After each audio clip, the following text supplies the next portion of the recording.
Berjumpa lagi dengan saya Sugeng Prasetyo dalam Ngabuburit Pengawasan podcast Bawaslu Kota Samarinda. Hari ini kita berada di Lapas Narkotika. Ini kalau ditarik garis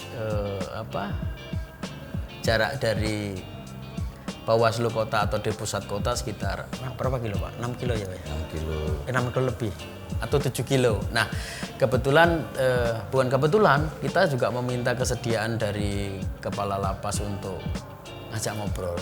Sebenarnya apa sih sebenarnya yang perlu disampaikan ke publik mengenai kegiatan-kegiatan ataupun hal yang perlu kita ceritain nanti. Nah untuk lebih memperjelas dan juga mempersingkat waktu, memang harus dipersingkat semua waktu ini biar cepat. Kita langsung dengan beliaunya aja. Assalamualaikum warahmatullahi wabarakatuh Pak. Terima kasih Bapak sudah mau menerima kami. Ini adalah bentuk dari tekad kita, kerja besar kita bahwa dalam Ngabuburit Pengawasan ini memang harus banyak bertemu dengan banyak orang. Oh ya, mau memperkenalkan diri dulu. Baik Pak, terima kasih. Selamat datang juga dari tim Bawaslu. Pada kesempatan ini sudah hadir di Lapas Narkotika Samarinda. Perkenalkan, nama saya Jaka. Saya sebagai Kalapas Narkotika Samarinda TMT bulan Mei. Bulan Mei 2025. 25. Jadi sudah sekitar 8 bulan Pak. 8 bulan gitu. Dari mana Pak? Sebelumnya saya bekerja di Lapas Kumbang, Nusa Kambangan, Cilacap, Jawa Tengah. Walah, lah ini lebih keren mana Pak?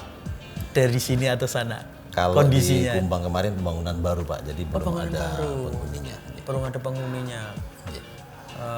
Oke. Pertama kali datang ke lapas ini, apa Pak yang menarik dari lembaga pemasyarakatan jauh dari kota misalnya? Ya. Atau kalau kondisi di Samarinda ini terutama ini kan daerah wilayah Bayur namanya Pak ya. Ya, wilayah Sempaja Utara ini.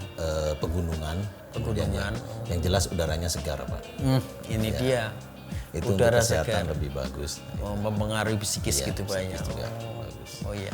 Ini di bulan puasa ini Bawaslu dalam konteksnya Ngabuburit Pengawasan Pak. Ini saya dengar ada selawatan ini memang programnya apa sih Pak dalam pengawasan? Kalau selama bulan Ramadan ini memang ada kegiatan sholawat setiap paginya Pak. Ada nanti sampai kemudian juga mulai ada sholat zuhurnya, kemudian asar, bahkan maghrib, bahkan ada taraweh Pak, sampai malamnya. Hanya saja untuk taraweh ini kita bisa mengambil sekitar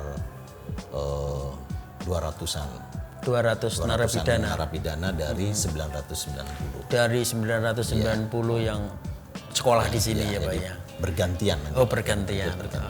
Oh ya, kalau saya tadi ngobrol di rumah kan anak saya lagi pondok pesantren. Pondok apa ya namanya? Pesantren kilat. Kalau ini nggak pesantren kilat memang wajib. Iya. Nyantri tapi bergantian. Bergantian. Baik Pak. Kalau dalam proses yang namanya tugas dimanapun Bapak pasti siap lah, dimanapun berada. Apa Pak yang menjadi kendala Bapak pertama kali melihat di sini itu kendalanya dalam bekerja? Kalau pekerjaan sih pasti seperti itu ya Pak ya. Cuma kan bertemu dengan orang baru. Terus yang kedua bertemu dengan narapidana yang mungkin narapidana sama statusnya, cuman kan perilakunya ini kan heterogen dan homogen kan beda. Ini gimana Pak? Baik Pak ya, jadi untuk di Samarinda ini memang kalau untuk bertemu dengan orang baru saya sudah bisa menyesuaikannya Pak. Hanya kalau kita dilihat dari fasilitas. Untuk di Bayur betul. Air kita kurang Pak. Air bersih. Masalah air bersih ya. Iya. Sehingga kita kan dalam jangka waktu tertentu kadang kita mengambil air bahkan dari sungai. Dari sungai. Kebutuhan di dalam lapasnya. Oh gitu Pak ya. Iya. Ya, itu mungkin tantangan terberat ya Pak ya. Karena manusia di sini kan. Manusia yang punya rasa dan sebagainya. Baik, kita pindah ke ini Pak. Kalau urusan Bawaslu ini kan ya Bapak juga kita sering ketemu, ada perwakilan juga dari narkotika soal pemutakhiran data pemilih berkelanjutan. Ada kendala apa Pak? Kalau untuk Dari dari 990 900 ini kan kadang ada yang sudah pulang atau bebas, baik itu bebas murni maupun integrasi, pembebasan bersyarat seperti itu. PPS bersyarat. Nah itu kemudian sehingga data kan akan berubah Pak. Data akan berubah. Iya, yang dari sudah terdata kemudian dia menjadi masyarakat di luar. Betul. Kemudian yang kedua, kalau ada narapidana baru Pak, kita dapat kiriman dari rumah tahanan yang sudah putus berkekuatan hukum tetap kan dikirim ke lapas narkotika. Betul. Khusus untuk kasus narkotika. Oh ya, untuk identitas itu gimana Pak? Ada kesulitan? Untuk identitas sementara ini memang kita kendalanya ada beberapa saja Pak ya. Ada berapa? Karena kita juga istilahnya prosentasenya cukup sedikit lah. Kurang dari 5% lah yang data kurang lengkap kan seperti itu. Data kurang Ya, lengkap. data kurang lengkap baik mungkin belum punya KTP-nya belum jelas. Betul. Kemudian tempat tinggalnya juga belum jelas. Tapi kita selalu berusaha mencari informasi keluarganya dulu Pak. Bersedia enggak mencari data terkait nik KTP-nya. Kemudian akan ditindaklanjuti terkait dengan BPJS-nya. Oh ya, Ya. BPJS juga bisa untuk mendeteksi ya. Mendeteksi itu. Kalau itu sudah kesulitan, kita biasa mengundang dari Dukcapil. Dukcapil itu jalan Untuk terakhir. pendataannya itu jalan terakhir untuk Dukcapil. Kalau dengan daerah yang Bapak pernah singgahi untuk bertugas, Samarinda ini seperti apa sih Pak? Untuk pendataan Ya, untuk hal seperti itu lebih mudah, orangnya lebih well atau gimana? Maksudnya? kalau di sini memang mereka belum menunjukkan identitasnya aja. Jadi kalau trouble errornya itu tidak begitu banyak. Tidak begitu banyak. Seperti tadi kan misalnya 5%, ternyata dia KTP-nya dipegang keluarga atau KTP-nya waktu ditangkap penyidikan itu disita dan belum dikembalikan. Itu bisa kita lacak Pak, kita menyurat atau keluarganya menyurat untuk mengambil. Harusnya itu kan tuntas di kepolisian Pak ya. Harusnya mereka sudah kesini sudah data Iya, sudah begitu lengkap. diputuskan di pengadilan mereka harusnya udah clear di Ya, situ. jadi masih menjadi barang sitaan itu biasanya seperti itu. Nggih. Tapi itu bisa diselesaikan itu. Iya, ini kalau memang kondisi lapas seperti itu ya memang agak ya gimana ya, harus kerja keras memang, tidak hanya tidak cukup CCTV aja nih Pak yang bicara, mata batin juga ini. Ada 990 narapidana itu dari hasil verifikasi data itu kebanyakan orang mana sih Pak? Kalau untuk khusus kota Samarinda itu paling hanya sekitar 250-an Pak. 250. Sekitar tidak sampai 30%, tidak sampai lah 27%, tidak seperti 25-27%. Berarti yang 700 itu sekian ya Itu dari luar. Balikpapan, ada juga yang dari Makassar, Dari ada Makassar. yang dari Jawa. Dari Untuk Jawa. kartu identitasnya Pak ya. Itu ya terverifikasi identitasnya. Iya, kartu identitasnya. Oke. Ya. Ini berkelanjutan ini Pak, Bawaslu mengawasi pemutakhiran data pemilih berkelanjutan ya. Bapak juga ikut dalam menentukan itu karena hilir mudik lalu lintasnya orang tadi yang Bapak sebutkan tadi kan juga terjadi kan gitu. Nah, sebenarnya kalau misalnya begini Pak, ada perubahan-perubahan data itu sebenarnya kewajibannya kan ya yang pihak bersangkutan juga nggih. Nggih kan? Nah, ada nggak Pak kira-kira yang bersangkutan itu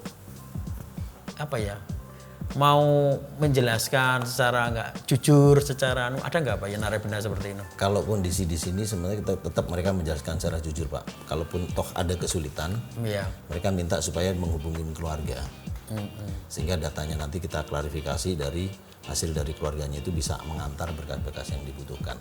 Karena memang ya tadi Pak dari awal untuk BPJS itu sangat diperlukan. Kemudian kalau dia dari luar kota, kita juga sistemnya bisa dikirim Pak. Kakaknya, kemudian KTP dari keluarga itu dikirim. Jadi kita punya operator di sini yang menerima berkas tersebut, kemudian nanti diverifikasi di aplikasi Pak. Betul sekali. Jadi melalui surat, itu baik yang mungkin di luar kota seperti Balikpapan, kemudian Tenggarong, Bontang, bahkan ada yang zero data? Yang zero data hampir tidak ada. Iya. Betul. Kita berusaha terus Pak. Jadi sebelum ketemu itu ya kita ya tadi Iya, harus mencari ya, Iya, Pak. tetap dicari Pak. Mencari itu. Karena kita juga tidak mau mereka kan istilahnya anak hilang gitu kan Pak. Warna hilang. Iya kan kita istilahkan anak hilang. Tidak teridentifikasi. Iya, kalau nanti dia yang bebas misalnya gitu ya dia sendiri yang mengurus. Iya, yang harus betul Kalau sekali. terkait dengan kegiatan mungkin ada pilkada atau mungkin ada Iya. Nah, ini kan kalau di lapas ini kan termasuk TPS khusus Pak ya? Iya, Nah, TPS khusus. Kalau dari pengalaman Bapak itu TPS khusus yang agak rawan itu yang seperti apa Pak? Memang TPS khusus ini kan kenapa ada Dari khusus itu pengalaman untuk Bapak menghindari, gitu, nah, iya, oke. menghindari faktor keamanan Pak ya. Iya betul. Sehingga mereka harus tetap di dalam. Betul. Iya. Iya. Hanya saja karena ini misalnya jumlahnya 1000, biasalah kalau di kamar pengen datang duluan lah ke Ya. TPS. Oh. Makanya kita manggil 20 animonya dulu nah gitu. Oh, metodenya gitu. Iya, kita nggak langsung misalnya ada pemilih 200 nggak langsung 200 Pak. 20 dulu antri, kita udah mulai antri, panggil lagi 20. Jadi komunikasi dengan blok, antara blok dengan TPS itu pasti ada melalui hati. Kalau di luar kan dia datang ngelihatkan undangannya. Nah, kalau di sini diatur 20. 20. Undangan punya juga Pak mereka. Undangannya juga. Ada undangannya. Gitu ya. Tapi untuk masuk ke TPS itu 20 dipanggil nama ini ada catatan dari petugas bloknya mengawal sampai ke tempat TPS-nya. Selama Bapak menjadi Kalapas itu yang paling banyak penghuninya di mana, Pak?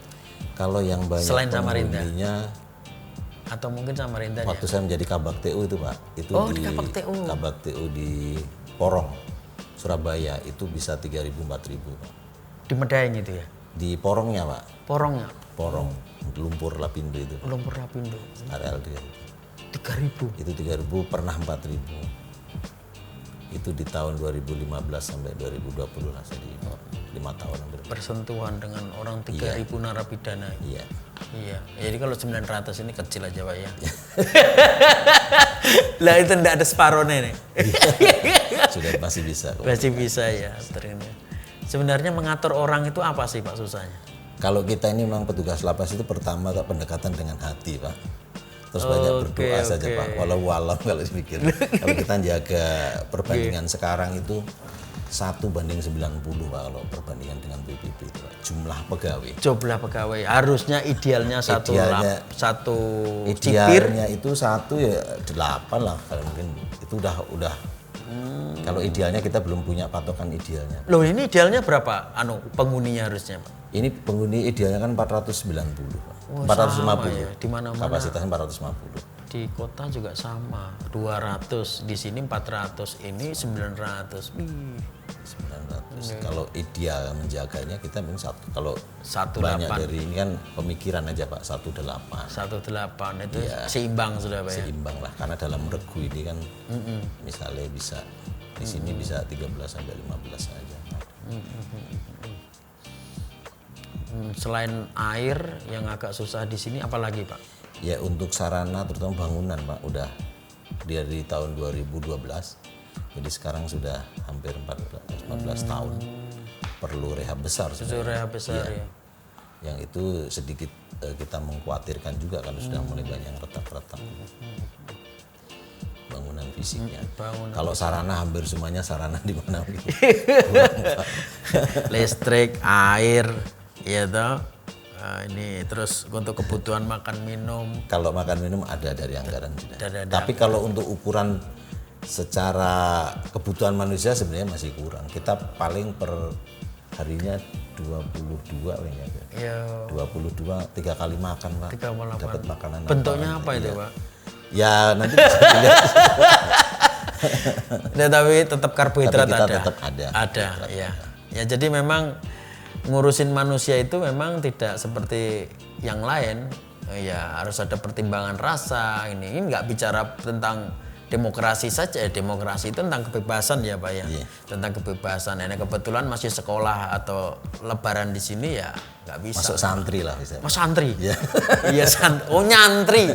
Nyantri. Jadi diganti konteksnya bukan sekolah tapi nyantri. Nah ini jadi selama proses menjalankan hukuman di sini terus apa namanya tadi Bapak juga sebutkan sudah hampir ke seluruh Indonesia Pak ya. Iya.